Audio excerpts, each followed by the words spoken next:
of David. Happy birthday. David, it's your birthday? Okay. Good morning, guys. I thought it was.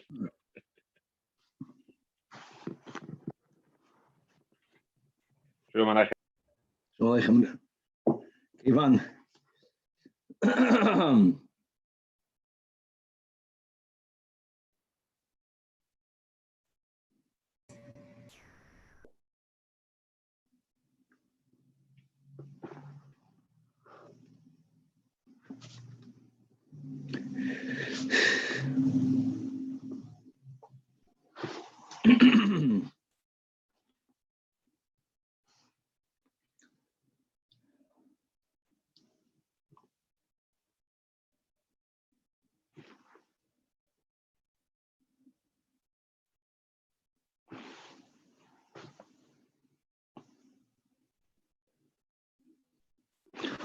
Pam pam pom pom.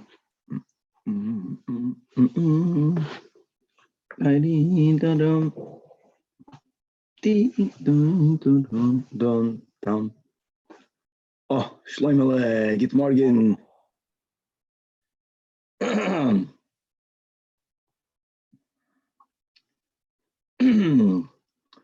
All right, Chavre, Freilach.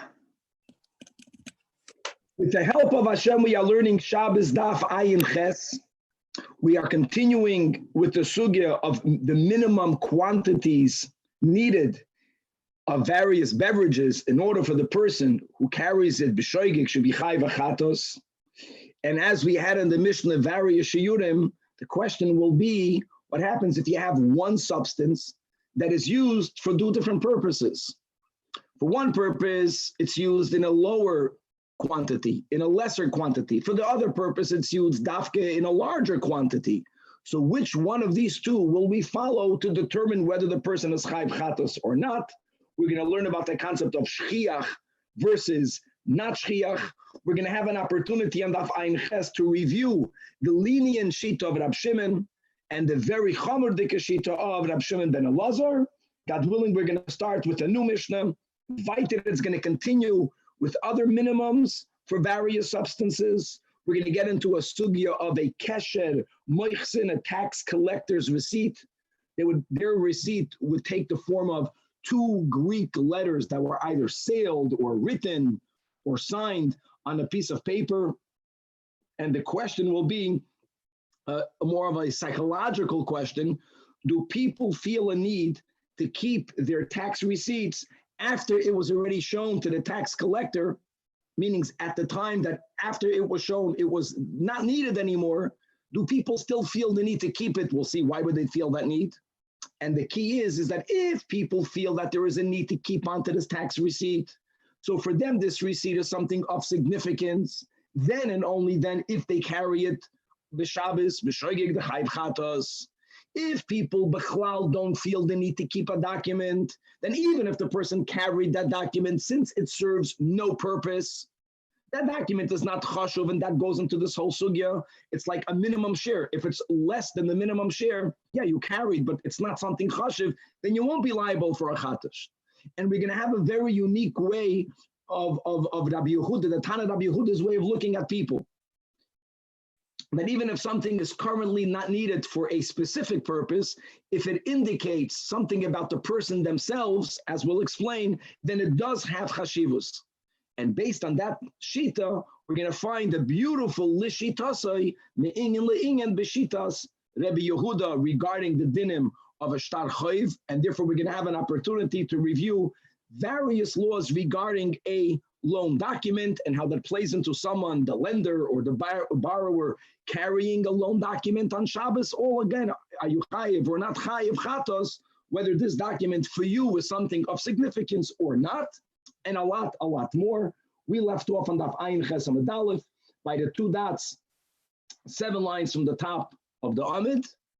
7 lines from the top of the Amid. Chavra Vaita, this is referring back to the Mishnah, right? The Mishnah in the beginning of the 8th chapter began with a few exceptions where the shiur of a beverage is less than a nevius, like pure wine, like milk, like honey, like oil. Then the Mishnah spoke about water, that since some people would use water to make that type of paste that was used for medicinal purpose in the eye, they would put water into a paste and make it into an ointment. A small amount of water was needed. We're speaking about the amount of ointment needed for 2 eyes, much less than a revius.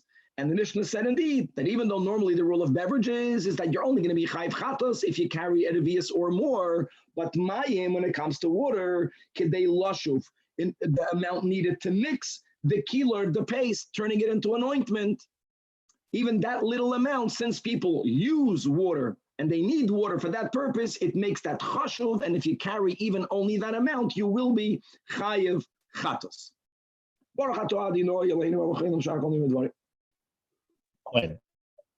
Says the Gemara, and as we spoke out on the intro, people also drink water.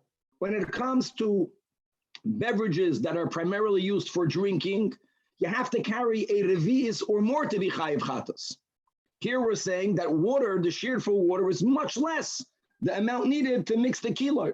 So Amar Abaye says Abaye Michde, behold, this is the rule. Kol milsa de shchicha v'loy shchicha. Any substance has 2 uses. One commonly used, and the other is not that commonly used. One is shchiach, one is not shchiach. So he's establishing the rule. What do we say? We follow that which is commonly used. We follow the shchiach. Azol rabbanan basar de shchicha. And guys, we use this all the way through. Even though Shabbos is a very strict din, Shabbos. But even if that means that following the shchiach, we're going to come to a kula, because the shchiach, the commonly used purpose, demands a larger amount, which would mean that if you use anything less than the larger amount, you're going to be pater. Soll sein zum gesund. We follow the shchiach even if it leads us to a kula. Likewise, shchicha v'shchicha, an item that has 2 uses, but they are both equally common, or equally not common, but they are more or less equally used. We're speaking about the quantities of people. Then, then we follow the one that will bring about a chumrah, which makes sense. It's Hilchos Shabbos. And Abaye is going to show how this rule indeed is already alluded to in the Mishnah. So let's go back into the Mishnah. He brings an example. Wine. People drink wine. Right, where's Gabriel? And also, even though we did mention yesterday that some people would use wine also to use to mix into the keeler, to make this eye medicine, but that's less used. It's not as common. And therefore, what indeed did we learn in the Mishnah? Indeed, when it comes to wine, what's the shiur of wine? Whether it's the normal shiur of a revius of diluted wine, let's say even according to Rava, even the lesser shiur of pure wine, it's a quarter of a revius, because that's the amount needed to come to the kaishal bracha, which is of a revius. Now, even a quarter of a revius is a lot more than the wine needed to mix into this ointment, to make it into the ointment.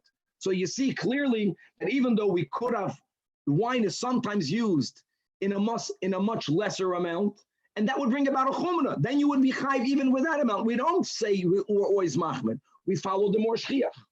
Another example, chalav, achilasai, interesting word, eating milk. We're speaking about animals' milk, not human milk. And achilasa means to consume it, to drink it. So most people drink animal milk. It's the chalav being used for drinking is more shchiach. Rifuasa, using animal milk to make it into the eye ointment. Guys, if you remember when we learned the Baraisa yesterday, we spoke about chalav isha. We spoke about loivin beitza, chalav isha, not chalav of an animal. So using that chalav of an animal into the eye ointment is like shchicha. Okay, and therefore again, azul rabbanan basar achilasai. What was the shiur by milk? Kedei gemia. That was the aleph, the ayin. A swallow, that's much more than the amount needed to make it into an ointment. Again, even though we are giving us a lenient shiur, which is a larger shiur, that's lenient, because if you carry anything less than that, you're plotted. So again, Abaye is just proving that something that has 2 uses, we follow the shchiach even when it leads into a leniency. Weiter.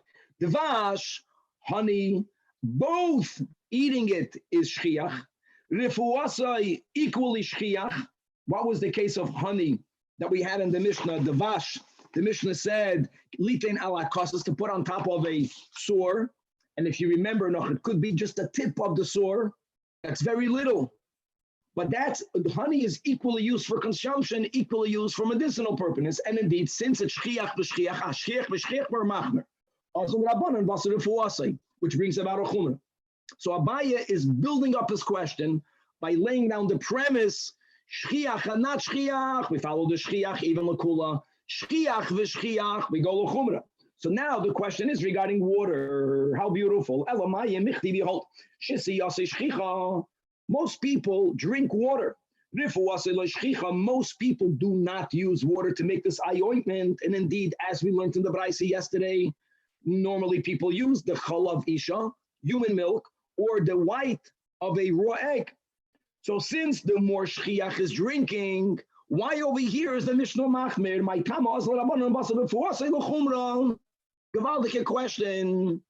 Answers the Gemara. We have two answers. Amar Abaya. That it must be that our Mishnah Bigli Lashanu. Our Mishnah was learned by the Tanoim that lived then in the Galil. And as Rashi points out, people in the Galil were aniyim. And because of their financial constraints, they would not use chalavisha. They would not use loiven beitza to make the eye ointment because it's cheaper to use water. So they used the mayim even more or equal to drinking. Shchiach v'shchiach, we taka machme. But indeed, according to Abaya, if you are in a place where people are not that poor and they would rather put better ingredients in the eye ointment, and therefore the water's purpose is more shchiach for drinking, then indeed, then the shiur of the Mishnah is too chamerdik, then we will be more lenient. However, Rava Amar, no, afilu teima b'shama koimos. Eloma kiddush Shmuel. We follow that which Shmuel taught us. Shmuel was also a doctor. The Amar Shmuel says, kol shakyonei, all liquids, like from drinking, all liquids when mixed with this kiloid, masu, water, milk, loiven beitza, but not water, and everything other than water. All liquids other than water, they could be used to make this eye ointment. I mean, the ikid was the kiloid, the paste. Then you needed something moist to make it more into an ointment. But the oil have a downside, and the downside is umetalele. Talele means that they covered the eye. Guys, this eye ointment went on the eye, went on top of the eye, so it would hinder the person's vision. I don't know whether this means that it would have some sort of permanent downside of dimming the vision, whether it means that only for a couple of minutes, since it's something thick in your eye, it would hinder your vision. But there is a downside. That's what Shmuel pointed out. Levad mimaya, other than if you use water, so maybe the keloid is not as potent as, but there's an upside. What's the upside? That it doesn't take away any of your vision. Not only does it heal you, but below metalale. So since it doesn't hinder your vision, either Rava is saying based on Shmuel, then it's taka shchiach. That's one way of learning the Gemara. Or even if in numbers, most people don't use water, Rava is not debating the premise of the challenge, but since it's in the long run, it's better to use mayim, we view this halachically as the shchiach. One way or the other, it's shchiach v'shchiach. If something is shchiach v'shchiach, then we follow the chamor shiur, which is the lesser shiur, which is exactly what the Mishnah says, kedei loshu v'heves hakilor, and this is much better than Abayi's answer that is saying that the whole din of the Mishnah is dafke in a place where people are very poor. Okay, and then the Mishnah concluded, v'shar kol maskin, indeed, you have to have a revius, and anything less than a revius, you won't be chayiv chatos. Person carried orange juice, they're not chayiv chatos. My guys, we learned this a while back already. Juice is mashkin you carry in a keli. So hold on. If I carry orange juice in a cup, less than a revius, what's going to be the din? I'm not going to be chayiv chatos. Even though if I would have carried the cup in itself, a keli, I would be chayiv chatos for carrying a cup. When the orange juice is in it, since the keli then is subservient to the liquid, it's bottled to the liquid. The person is carrying. Okay, let's go back. Talking about what we learned. Dam.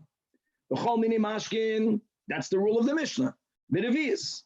However, Rabbi Shimon ben Elazar Omer, dam kedei lichachol ba'ayin achas. There is a certain usage of dam, as we'll see in a moment, in which people, for medicinal purpose, will put blood in their eyes. And dam, so it's used for something in a lesser amount, and that's a much smaller amount. Even the amount needed only to apply to one eye, you're already going to be chayiv chatos. And Rabbi Shimon ben Elazar says, shekain koichalin leviticus, people would heal if they have in their eye something protruding, various eye ailments. We're speaking about a physical growth that's protruding from the eye. The solution, the refuah, was putting a little bit of blood on it in your eye. And that makes dam a lot more chashuv in a smaller amount.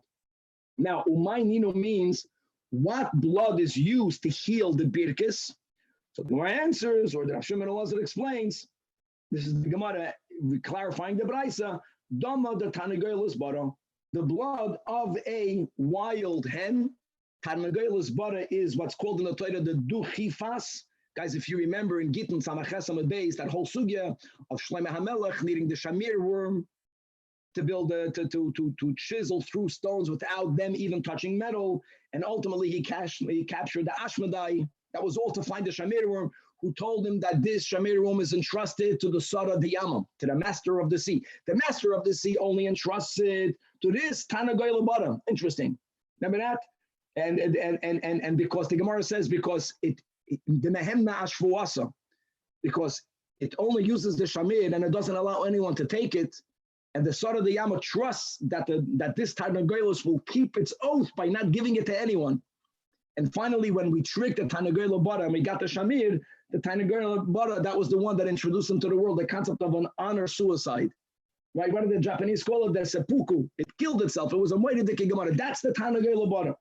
That the blood from this creature kills the birkis. And taka blood, therefore, if you carry that blood, you're chayiv much less than Revius. Rashba Goimer, dam, another shiur, not Revius. Kedei lichachol boy ayin achas, enough that's needed to anoint one eye, sheken koichalin liyarud, because if a person has a cataract, don't spend $5,000 and make a cataract surgery. Hastagamara, put that blood into your eye, then you're good to go. Now, what blood solves the cataract? Dama de cheroshtina. Cheroshtina, some sort of mouse or some sort of mole. Go figure. So that dam is more chashuv in a smaller amount. Now, how are you going to remember the blood of which creature is good for which ailment? So the Gemara gives you a siman, not to forget that gava legava. The one that's in the inside is for the one that's inside. In other words, a mole or a mouse, they live in our homes. You don't know about it, but they are all over the place. So they are good. The one that lives indoors is good. The cataract, where's the cataract for those of us over 50? The cataract is in the eye somewhere. So the inner is for the inner. And bara, the wild hen, it's wild, it lives, it's not domesticated. The one that lives outside heals the illness, that the growth that protrudes above the eye. And there's a machlokes, are referring to a piece of white flesh that's growing above the eye, or all various eye ailments that are protruding from the eye. The refuah is the Tanagela bara. Does everybody agree on this these shiurim for carrying blood? Okay, so just for Danny is asking, do everyone agree to it and they're introducing it, or does the Tanakama disagree? This is certainly connected to the sugya above. In other words, it's used for dual purposes. Dam has a standard of mashkin, not that we drink it, God forbid, but it has a standard of mashkin. So the question is it shchiach v'shchiach? Is it shchiach v'lo shchiach? How shchiach is it? I don't know, Danny. That's a good, you can argue that blood and blood, between chicken blood and human blood and mole blood. Okay, the way I understand the question is that if a person has blood of a mole, will the Tanakam agree that if you carry it out in that lesser amount, you're going to be chayiv? No, it's maybe it's so not shchiach for people to use it for that medicinal purpose. That's the question. How shchiach is it? Once it's shchiach v'shchiach, once it's shchiach v'loy shchiach, we follow the shchiach even l'kula. In other words, I don't know the answer, but it has to do whether it's considered halachically shchiach or not. And certainly Rashbag and Shimon hold it's considered shchiach. Says the Brayse, now these words will be enigmatic. We'll have to understand what this means. They might see, this shiurim is when you actually carry it.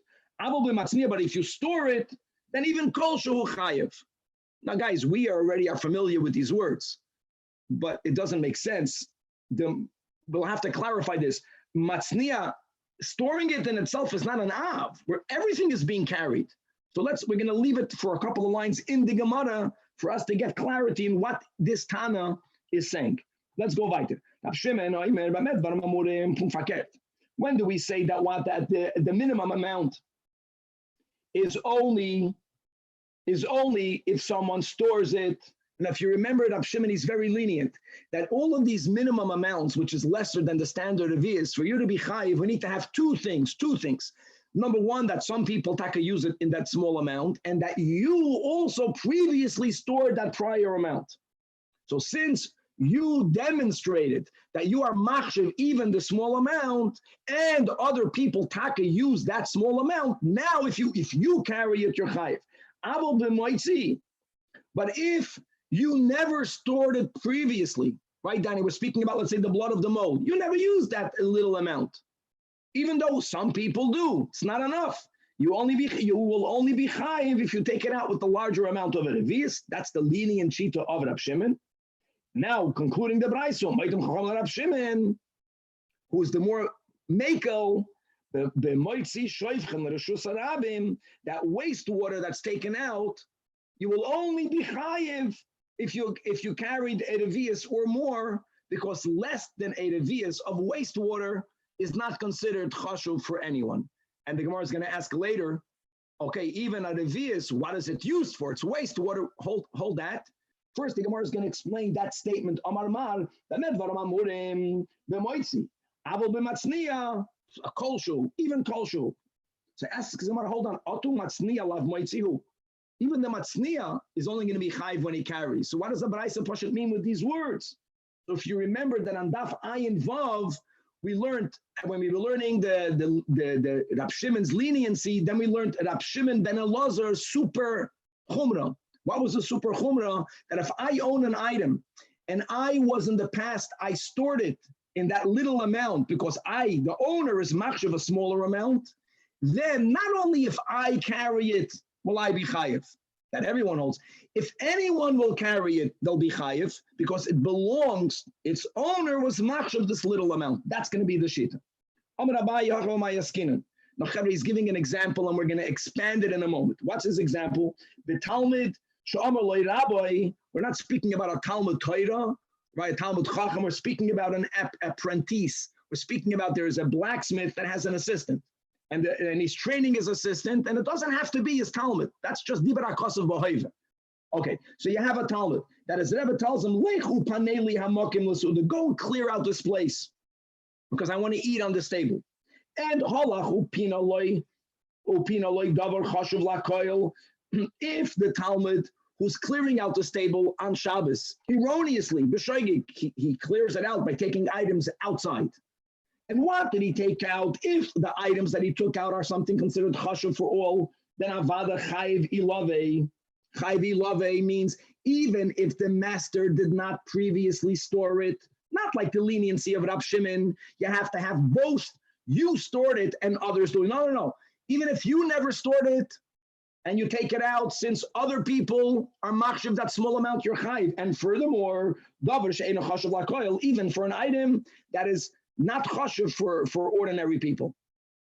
However, if the owner of it, if in his case, the master once stored that small amount, then even though it was the assistant that carried it out, mechayiv ilove. And the Eloi, but if takanat, then loy mechayiv. And as the Rishonim point out, it doesn't have to be the Talmud. This is Shita's Rav Shimon ben Elazar. It's just, that's the common case. That if you have an article that for some reason you give chashivus, even though it's in a very small quantity, you are machshav the small quantity, and it's yours. And I carry it, I'm going to be chayiv chatos. Why? Because since the owner was machshav it, we connect it to its owner, and that gives it the chashivus, even though it's a minimum share. The final statement in the Braisa that the Chachamim were moedim to Rab Shimon, and we had this also in our Mishnah, that if you have wastewater and you take it out to the Rishus Harabim, that the shiur is v'revius. Now I know it's lenient, it's a large shiur, it's a revius, but still you have to find a usage for it. And you get that will be the theme, that if you carry something that has no function, that serves no purpose, you won't be chayiv. Midrash. That wastewater was used l'gabel v'hemasatit. If you want to need cement, if you want to need clay, you need water, but you don't need good water. That's what wastewater was used for. So the Gemara says, Upa, but didn't we learn that tit itself, if someone carries out clay or cement, what's the minimum share for that? We learned a very small share. If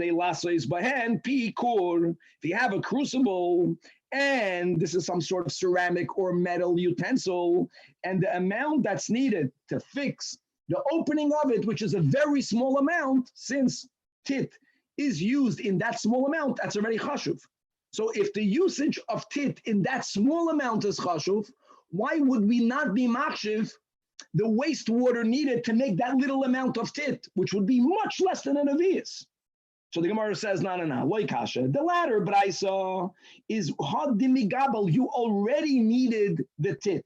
You already needed the clay. You already have the cement. If you already have the final product, since they would use that small amount to fix, to fortify the opening of a crucible, you're high for that small amount. But our Mishnah and the Braisa above, Moedim Chachamim Rab Shimon, is speaking about a case that you did not yet need, you didn't yet make the clay. No, it's when people go ahead today and they mix cement, they don't make a little amount. The tircha is not worth it for a little bit. How much tit do they make a tircha for? At least the amount of tit for which you need a revius of wastewater. Beautiful. Okay, moving on to the next Mishnah. If you carry a rope, so the question is again, what's the smallest size of rope that is chashuv? The amount of rope that's needed to make a handle for a basket and not less. Gemi, if you're carrying out reed grass, in order for you to make a hanging loop from Aliyah to a small nafa or to a kavara, to a sifter or a sieve. You know, it's people would not use a rope to make a hanging loop. You know, many we have today hanging loops on our kalim, right? It's made in a way that you can hang it on the wall. So they would use a gemi for a nafa or kavara. They would not use a chevel, and a hanging loop demands less. So it's even a smaller amount, which is quite awesome, because a gemi is not as strong as a chevel. You would think, I have a rope, even a smaller rope. Not true. The smallest amount of rope that people commonly use was to make a handle to a kuppah. If you have less than that, you're going to be putter. When you have a gemi, since it's used to make a hanging loop, which is even smaller, lesser inches, you're going to be high for that. Rabbi Yehuda disagrees with both shiurim, and he holds, when you want to buy a shoe for your child. So I know in my days, you go into the store, you put your foot down on that metal thing. Remember the metal thing, and they measure your toe, how big of a shoe. That's a modern thing. In those days, they would take either a rope or a gemi. You, the father, you, the mother, you would put it under the foot of your child. Now you would know the size of his foot from the toe until the heel, and you would go into a shoe store. You wouldn't care if it fits, comfortable. You get the right size. So they would use these shtrikalach to purchase a shoe without having to take your child that has to be in cheder to buy him a pair of shoes, to buy her a pair of shoes. So that's used for that. That makes it chashuv. Weiter niyar, a paper. Large enough, the paper is empty. It's a blank sheet. If it's large enough to have a tax collector imprint his receipt, and as we will learn in the sugya, like I will read the Rashi inside, that their receipt would not consist of a whole Megillah. It would be two large symbols. It was two large Greek letters, larger than the average letter when we write. So as long as the paper is large enough for you to be able to have the receipt on it, that's called a chashuv paper. Because indeed, when people will travel, imagine those tax collectors, they would not even give you the paper. You have to bring your paper. You would pay your tax. they would stamp it on the paper. Rashi gives an example that you're going across the bridge. So you would pay your tax prior. You need a receipt. Then when you come to the bridge, then when you come to the ship, then when you come to the road, you show, ich habe sold. So an empty paper that's large enough for that is already chashuv. Or another shiur, in other words, if you have not a paper, which was commonly used for this tax receipt, if you have a piece of parchment. Now, normally, a piece of parchment is only chashuv if it is of a larger size. Like we learned, kedei lichlev kameya. But here, de facto, this parchment was used as the tax receipt. The taxman put his 2 large letters on this piece of hide, even though this hide is smaller than the normal minimum shade of a hide. Again, you're going to be chayiv because you need to have this receipt. So since this is chashiv for you, it has chashivos for you to be chayiv. Chatos, we're going to get back to more details in the Gemara. Turning to Daf Ayin Ches Amid Beis, we're in the middle of the Mishnah on top of the Amid. What happens if you have a niyar machuk, if you have a erased paper? Guys, appreciate the different world we're living in. Then once a paper was erased too many times, there comes a point where it cannot be used for anything. It's already such a used out paper, it's not suitable for anything to be written upon. Even the tax receipt, which is a very underdeveloped script, it's not two simonim, it's 2 characters, it's 2 large Greek letters. But if it cannot hold that, it still has a chashivus, as long as it is large enough. In order for you to wrap it around the mouth of a small flask, and what small flask? We had this before by women that used to walk out with this flask that has in it balsam oil. So many people will use paper or parchment as a bottle stopper, as a bottle coverer. So if it has at least that size, then it's considered chashuv. Oil, hide itself, not hide that has on it the tax receipt. Stam a blank piece of hide. If it's large enough to write on it, a kemeya. Let's go with the parentheses. Duch sustus, guys. We learn Rambam Menochos Tefillin, Perek Aleph. He speaks about the 3 types of hides. Shalosh oira saying. This is good to remember. You have a oir that's called gevil, another one that's called klaf, and a third one that's called duchsustus. Now, just to explain what that means, the Rambam explains that gevil is when you take hide, right, and you take off the hair, and you salt it, and you tan it, and it's schmeckt until who knows where. But once you have a proper prepared leather that came from the entire hide, that's thick, that is called klaf. Now, sometimes they would take, after you worked out that hide, after it was tanned, you would take the paper, and you would cut it not in half, not vertically, not horizontal, but you would go into the inners of it and you would split it into half. And now you would have 2 sides of the same hide. You would have that part that was near the hair, the part that had the hair on it, that is called gevil. I'm sorry, that's called kalaf. Gevil is kalaf is the whole thing. Then you would have gevil. I take it back, guys. Okay, good. Gevil is the whole thing. The gevil is the whole thing. Kalaf is the part that's near the hair. And the chsustos is the part of the leather that's near the meat. It used to be that Sifrei Torah were written on gevil, which was on the thicker hide. I'm sorry? Gevil is very thick. I've seen it. Gevil is very thick. And that's why it's interesting that when you make hagbe on an older Sefer Torah, it's going to be very heavy. And in our generation, they started to write the Sefer Torah only on cloth as we do tefillin. Even though you have the same length, it's mamish half the weight. So Sefer Torah now are much lighter. But the Rambam writes that a Sefer Torah should be written on the gevil, tefillin should be written on the cloth, and on the hide that was touching the flesh, that's called duchsustus, on that you write a mezuzah. So that's the parentheses. That duchsustus can look of mezuzah, because that's what it was commonly used for. Kalaf, like we just mentioned, klaf, which is also half, but it's the half that it was outside, farther away from the half of the hair. Kedei lichlev all of Parshat Tanach Shabbat Tefillin, enough klaf for which you would write the smallest of the 4 parshiyos. And what's the smallest of the 4 parshiyos? In letters, That is the parsha of Shema Yisrael. Giyoi, if you're carrying ink, kedei lichtov beis oisis, in order for you to write 2 letters. And here's where Rashi says, Rashi 4 lines from the top of the Amid, Roisham al shtei chuliyoi shel kli oy al ksharim lezavgon, that if you would have in the base, in the Mishkan, they would have beams. We're taking it apart, we're putting it together. So you want to make sure that you're putting the beams as they should be, this beam with that beam. So they would write at the edges 2 letters that would have to match each other. So now you know exactly which one should be put next to which other ones. So that's the 2 oisis that we have in the Meleches HaMishkan. And these 2 oisis, my friends, are smaller than the tax signs. Enough ink, enough to write 2 oisis is called chashuv. Kechoil eye paint. Here we're not speaking about medicinal eye paint. We're speaking about the makeup. And people, men and women, used to put blue makeup around their eyes. Even if it's only enough to eye makeup, to make up one eye, that's already called chashuv. Devik, if you're carrying glue, enough to put the place on the head of a board. The Gemara will explain what we are referring to. Zephes v'gofris, pitch or sulfur, enough to fill the hole. What are we talking about? So you should know that they would have small vials in which they would keep mercury, and it has to be kept safe.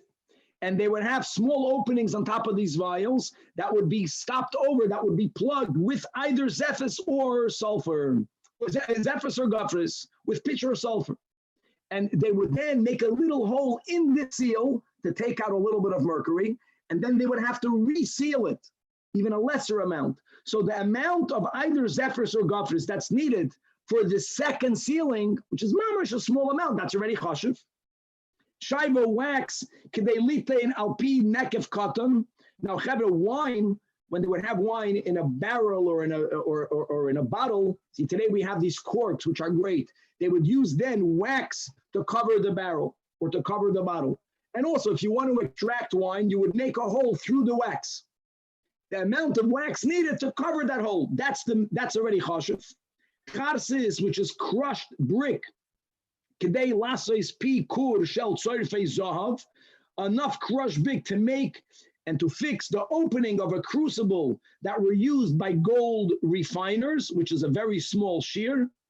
Rabbi Yehuda Omer, even a lesser amount of crushed brick, kedei lasois pitput, they would put these crucibles that were used by gold refiners on top of a tripod. And sometimes the tripod would crack. And to fix it, you would need to have a little bit of a tripod. And to fix it, you would have to put a little bit of this crushed brick, which is even a lesser shiur. Subin, when it comes to brand, again, people, right, when they would use this crucible in order to melt down gold, they wouldn't use charcoal. They would use a much more refined fire. And for that, they would use the bran. So the amount of bran needed by people who are using it for goldsmiths that will be using it for their little crucibles. Sid, lime, the smallest use of lime is a depilatory. In other words, the way they would take hair off the body, right, is they would put a little bit of lime. There was a sakana to cover all of your body in lime at the same time. But you put a little bit of lime, then you rip the lime off. When you rip the lime off, it rips the hair off. So how much lime can they lost with kitana shavabanis? You begin with the youngest age, so the smallest person, and take the smallest finger. So if you want to get the hair off the pinky of a young girl, the amount of lime that they would use. Again, we're finding the smallest shiur that has chashivus. Rabbi Yehuda says, another shiur for lime, a smaller shiur, kedei lasois kil kul.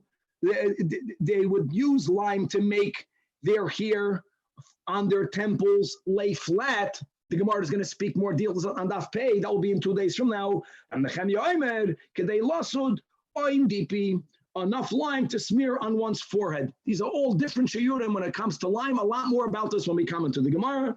Let's begin the Gemara now. That goes back to the first din in the Mishnah, right? The first din of the Mishnah was hamaitzi chevel, a person who carried a rope, and the Mishnah gave the larger shiur. How much rope? A rope needed to make a handle of a basket. When it comes, ironically, to the gemi, to the reed grass, which is weaker, they're enough to make a hanging loop for these little sieve or sifters. So the Gemara wants to know why won't we give that same shiur for a chevel, which is smaller? Chevel namin l'chayiv kadei lasos talai, the amount needed to make a hanging loop to a nafa, to a kavara, to a sifter, to a sieve. Why is the Mishnah giving a larger shiur? Answers the Gemara, yes, sometimes the stronger and the rougher something is, the worse it is. It's not used for smaller items, which need something more delicate. Even the charik b'mana, since a rope cuts into the utensil because a rope is coarse, so le'avdi inchi, people don't use rope to make hanging loops. And therefore, only a larger amount is going to be considered chashuv. More items. We learned in Abraisa hutzin. Hutzin is palm foliage. We spoke about a hutzah, right? We just had the name yesterday. The fence that was made out of these foils. It's not the amount that you need to make a barrier. No, they were also used to make a handle for this type of basket. It's called a kfifa mitzritz. It was some sort of willow reeds basket. And the amount of chutzah needed only for a handle, and this is very small shiurim, it's already considered chashuv. Sieve is around a palm tree. You can see this now. Sometimes there's like this vine that wraps itself naturally around it. Now a sieve wasn't used as a chevel. It wasn't good to be used as a rope. So what is the minimum? So you can't give the same shiur we have in the Mishnah. Chevel. It wasn't used for an oizen lakupa. What was it used for? So achedim say, if you have a small funnel, the sieve was made out of many little natural strands, and therefore it was a proper strain. So when you, let's say, have wine and you are funneling wine from one utensil into a smaller utensil, you want to make sure that all of the residue in the wine doesn't go over to your final holding keli. So you would use this sieve as a little filter. And how much for a small one? Oh, we're looking for the smaller shiur. L'sanas hayayim, revav grease, kedei lasuch tachas isvagin ketana. Svagin is a wafer. So if a person wants to put a wafer in the oven, and again, in the days of Chazal, as we learned way back, they would stick it on the walls of the oven, but you didn't want that part to get burnt. So the part of here of the wafer that's going to be glued onto the wall, you would smear it first with this type of grease. It sounds like many of us preparing for Pesach. So that amount of grease to make a small wafer. The shiur, how much is that? Kisela. The size of a sela. We learned in another Braisa, it's the amount of a grey geres. Says the Gemara, it's not a contradiction. Next, moichin cotton. What's the minimum amount? Cotton to make a small ball. And what does that mean? The kamishiyuroi ke'egois. So in those days, for our kids, we have two options. Now we have already two balls. We can either use the head of a chicken, or you can use a cotton ball. Depends for what game you're playing. But that was the standard use, and it makes it chashuv. The Mishnah says a blank paper, even though people normally would need a lot, you have to write a long letter. What was the commonly minimum size paper used? Like we said, a tax collector's receipt, which were two large letters, they were written, you the customer, you would bring the paper, and they would put it on it. We learned Kama Kasher Moichsin. So we're going to learn the Girsa of the Aruch, which is in the side. So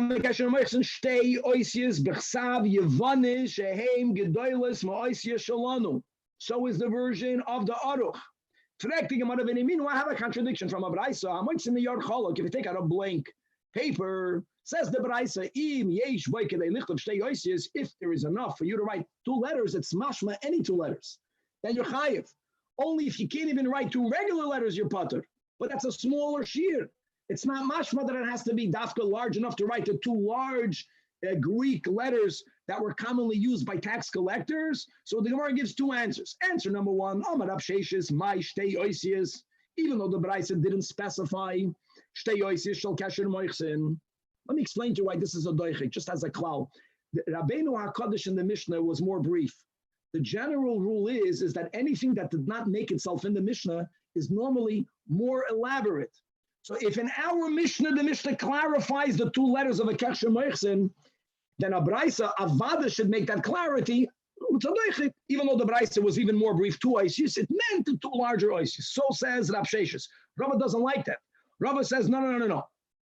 2 oisius means 2 simple letters.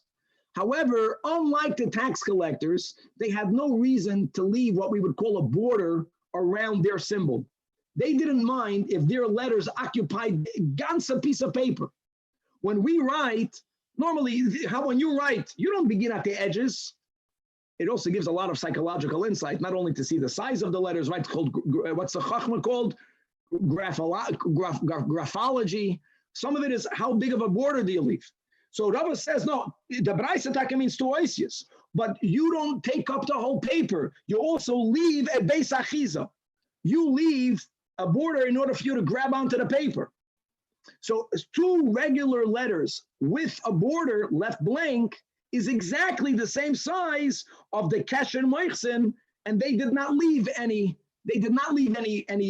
white fire around the black fire. They did not leave any border. It also shows you psychologically of the chutzpah of the tax collectors. They feel like they're the ganze Welt. There's no room for anything other than them. So Meisvei, it says in another Braisa that Hamoitzini Yar Machuk, right? If you have a paper that's already, like we explained, it's no longer suitable because it was already used and it was erased. Whether in those days the paper was so not good, if it happened already once or twice, it came to a point that it's not usable. Or if you had a shtar perua, a paid loan document, and we're going to learn a lot soon about the paid loan document, if at least in the margin, we're speaking now about the margin, there was enough, here again it says shtei oisius, not 2 oisius of the moichsen. Or if you use this entire document and it's large enough, if all of it can be used as a bottle stopper, then you're chayiv, and if not, you're putter, because it's not chashuv. Now says the Gemara, that already told us that even though the Braisa normally is more elaborate, but we can swallow that the Braisa writes 2 letters and it means the 2 larger letters. He said that in Braisa number 2. He'll say it in Braisa number 3. Shapir. However, that he said, no, if a Tana writes 2 oisius, it means Bei Shtei Oisius, Didan U Beis Achiza. It means no 2 letters normal. 2 letters and normally there's a border. But if you have a paper that's already erased and you can't write on the erased part, so that's what the question is. If someone now was going to use the border that was never previously used, the usable border, they will not need to leave a margin. Why won't they need to leave a margin? Because the rest of the paper is the margin. So over here, it's a problem because this l'chayre implies that even a smaller amount is already chashuv. Here, there's no need for a beis achiza, and indeed that's a kasha. And again, guys, this is a rule we quoted from the Rashbam, that there's a difference between the word tiyufta and the word kasha. Tiyufta is when someone's opinion was taka refuted. Kasha means his opinion was not refuted. You have a kasha. A kasha has a teretz. And again, you ask a graphologist, there is a teretz here, a psychological teretz, to my humble opinion. And that is that when people are writing, if you have a paper and the bulk of the paper was reused so many times that it's not usable. First of all, it doesn't look like the same color. Elamad, there was always a border that was never used. You want to use the border, I can argue that when you use the border, you leave a margin around your letters of the good paper. It's a psychological thing. You're not going to write your letters all the way until the use part. A person leaves around the letters, like in the Sefer Torah, there's the black letters and there's the white letters, right? There's the paper around the letters. Even if you have a lot more paper, but it's different, it's used. You want to have good white light, not bad white light.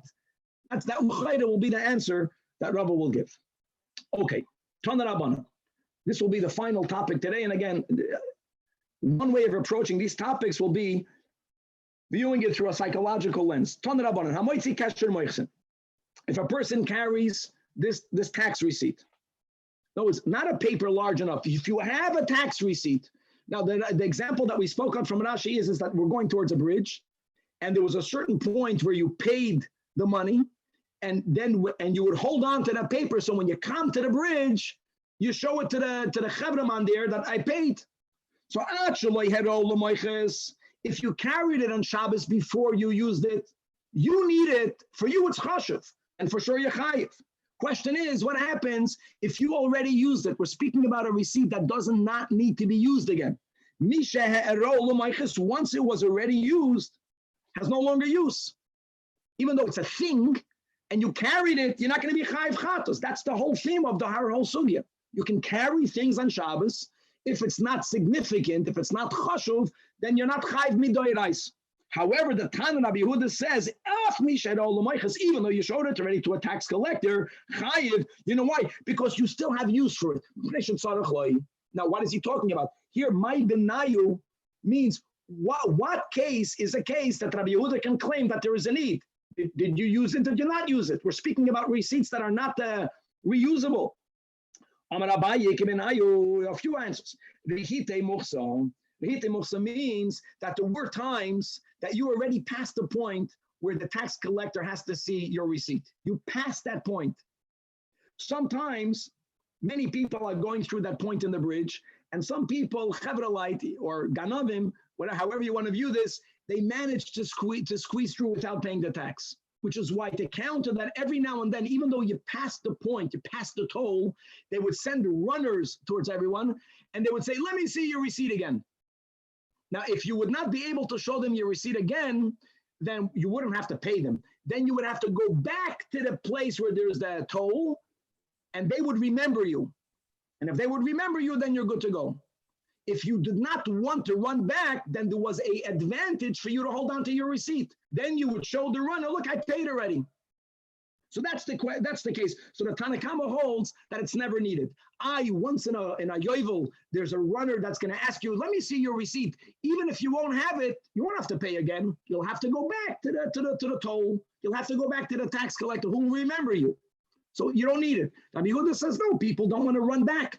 People still, there is the benefit of keeping it in your pocket, because if someone is going to run after you, you'll show it to them. You won't even have to walk back. That's one answer, Abai's answer. Rava says, moiches gadol moiches katan.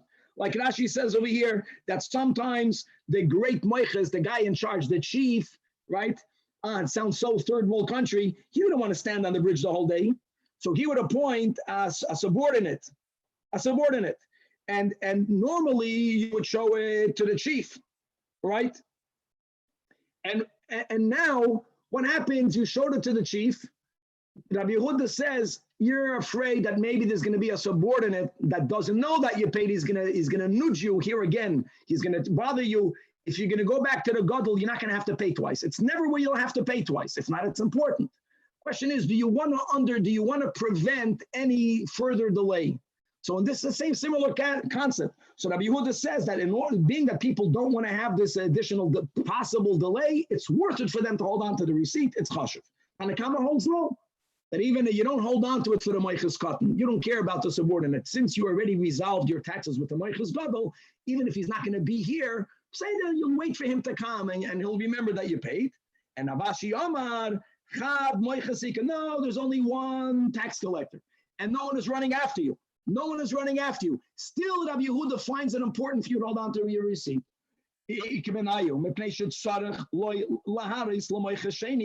When you're going to come tomorrow to another bridge, in which you'll have to pay a new tax, this receipt won't exempt you. Still, the person benefits by showing the new tax collector, I am a tax-paying citizen. I pay my taxes.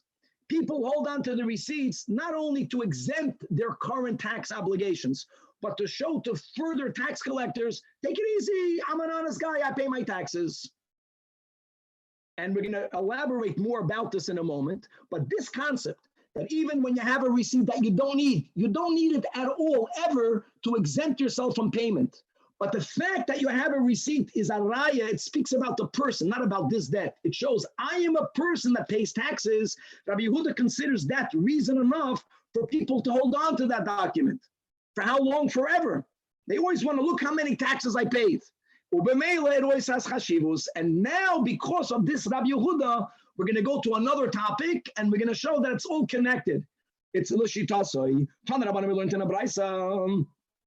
This is going to be great. If a person carries a loan document, now who is carrying the loan document? The Braisa does not say, and as we will see in the Gemara, various ways of learning it, we will either be explaining that this Braisa is referring to the lender carrying it or the borrower is carrying it. We'll leave that for later. Now we'll leave it vague. If one carried a loan document, says the Braisa, depends. Actually, if this loan was not yet paid, so this document is needed, let's say, by the lender to collect, then you're chayiv. It's an important document.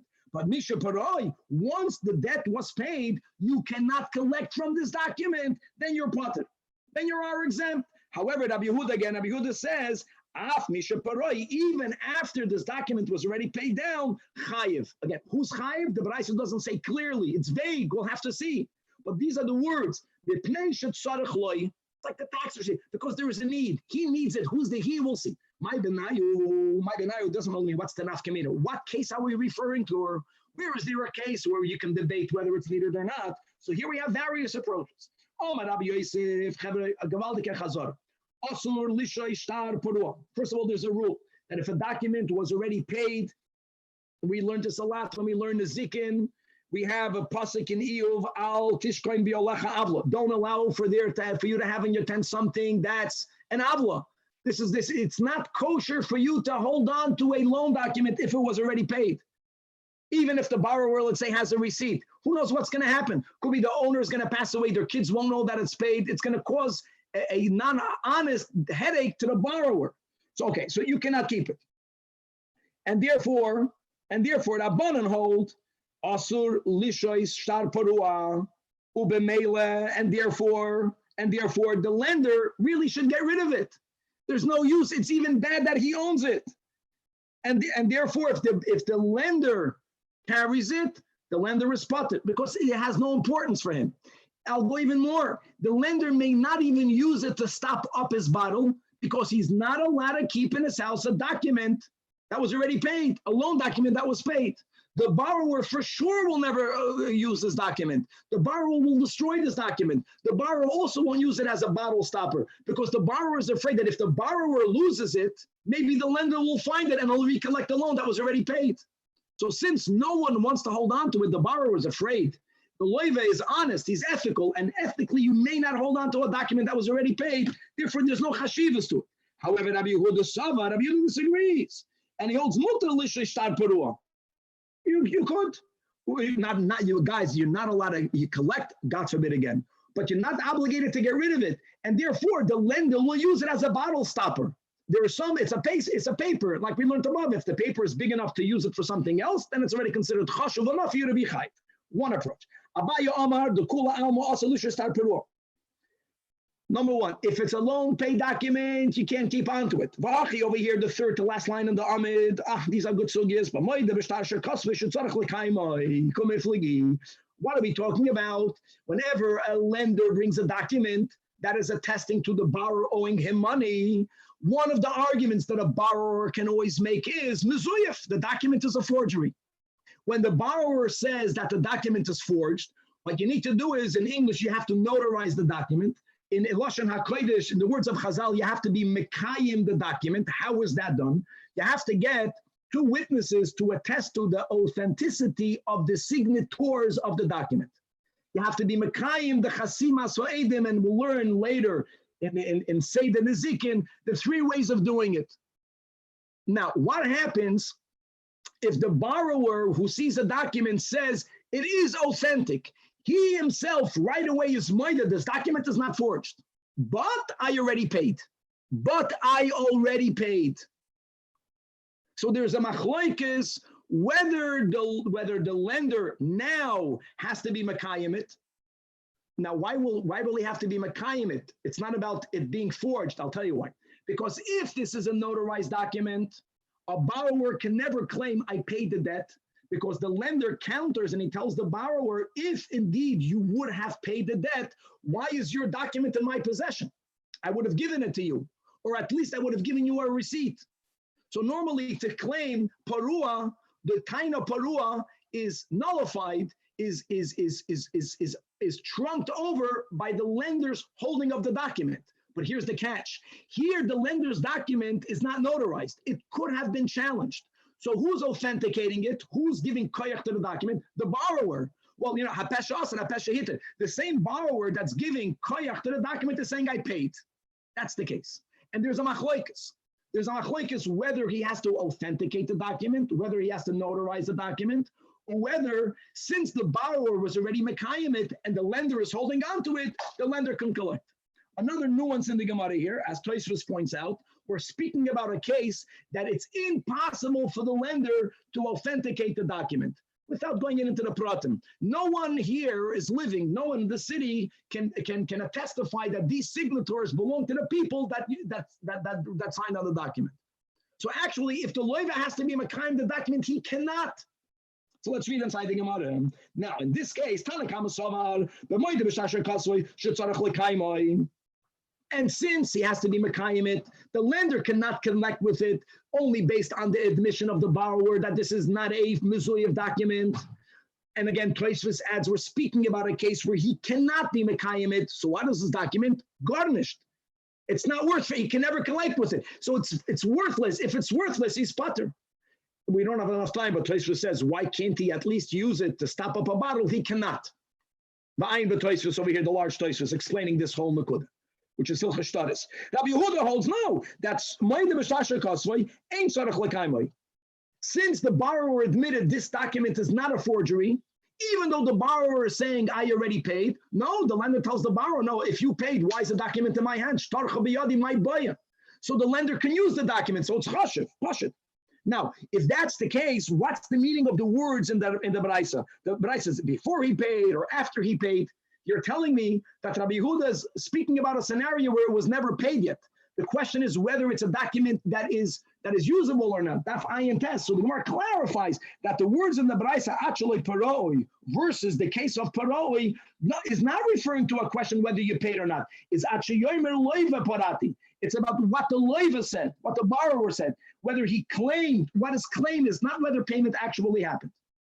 And again, according to Atkan, it's all about the lender being liable or not, whether the lender can make use of the document. Or if he can't make use, then he's patur. It's not chashuv. If he can still use it, then he's chayv. Ranova says the kula meaning that this is an unusable document. And again, we're speaking about a case that he has to be mekayim it and he cannot. However, listen to this chap. These are good sugyas. We had this on Bava Basra. What happens? Let's say you're a lender. You're a lender. You have a document. The borrower wants to pay. When the borrower is coming to pay, you, the lender, you don't have the document with you. The borrower says, whoa, I'm only going to pay you if you give me the document. I want to rip it up.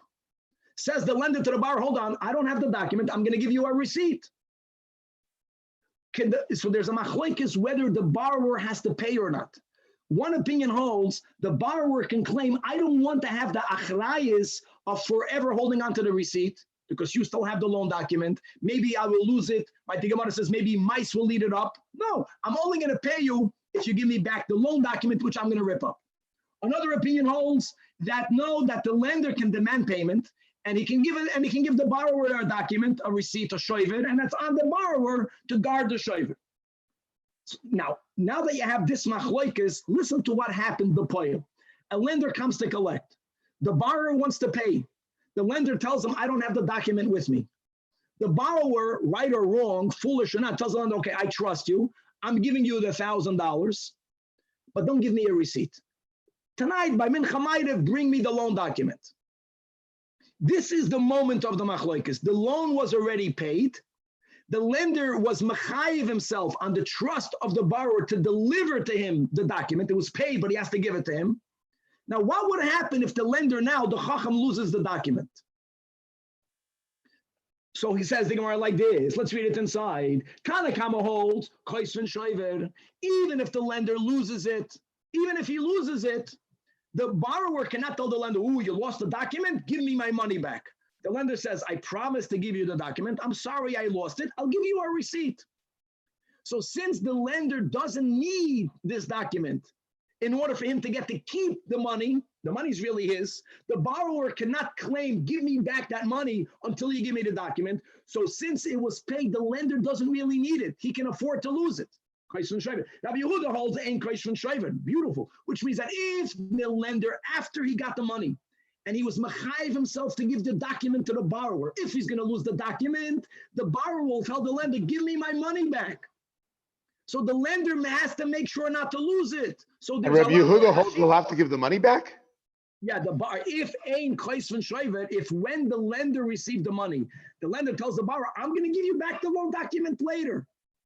We're speaking about two honest people, that if he loses the document, the borrower halachically tells the lender, give me my money back. Give me back my document or give me back my money. I know that I owe it to you, but I am not going to allow you to have a document on a loan that was paid back. And finally, it's late. Rav Ashi gives the final answer. At Khan, you'll notice all of these Amoraim are speaking about whether the lender is chayiv or whether the lender is spotted. Whether the document is usable is chayiv. Whether this document is either not usable or not needed, the lender is spotted. Rav Ashi says the whole Braisa is speaking about the borrower carrying or not. It's gewaldig. Now, and B'chlal as a rule, a borrower, once I paid my loan and I get my document back, I will not even use it to cover a flask as a bottle stopper because I don't want this document to be in the world. I might lose it. I might have a guest that's going to take it and give it back to the lender. What happened over here is, mipnei v'asudag yeshen, so the Tanakama makes sense. The borrower never wants to hold on to it. So the borrower is not going to, the borrower is, he should really destroy it. It's not chashuv. But Rabbi Yehuda Lishitas, he says it is chashuv.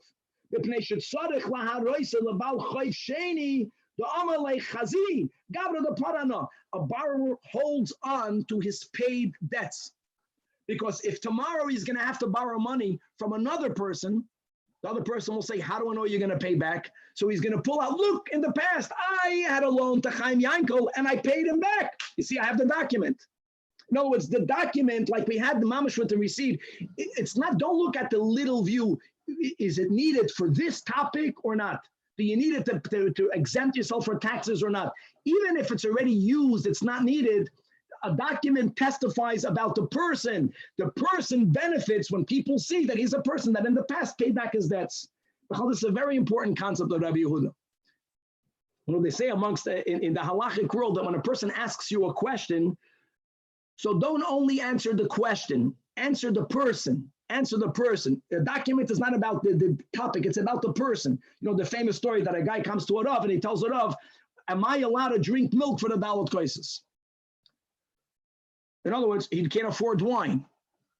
So can he use milk? So the Rav told the communal fund to give this guy not only wine, to give him meat.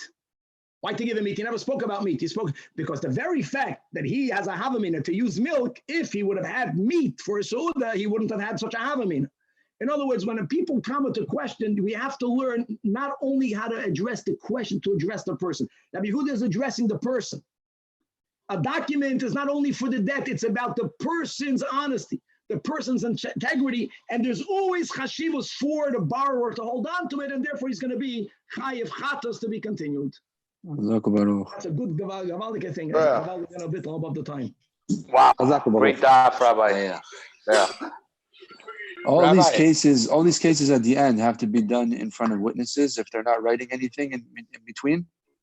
One more, be more specific. Like you said, the guy, he says, after Mincha Ma'ariv, I'll bring you the document. So he paid him at that point. He shouldn't have done it.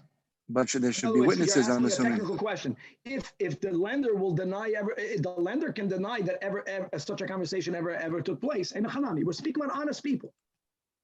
No, I'm a borrower. I want to pay back my chayiv. I want to pay back. If I have the money in my pocket until Mincha Ma'ariv, I'll gamble it. You take the money back, but lender, give me my document. And the lender had the document in his drawer, and then he lost it on the way to shul. It seems like bottom line is that the lender should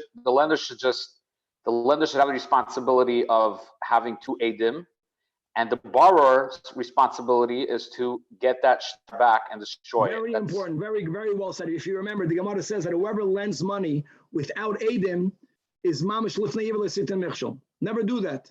The lender's responsibility is to make sure that the loan can be proven later.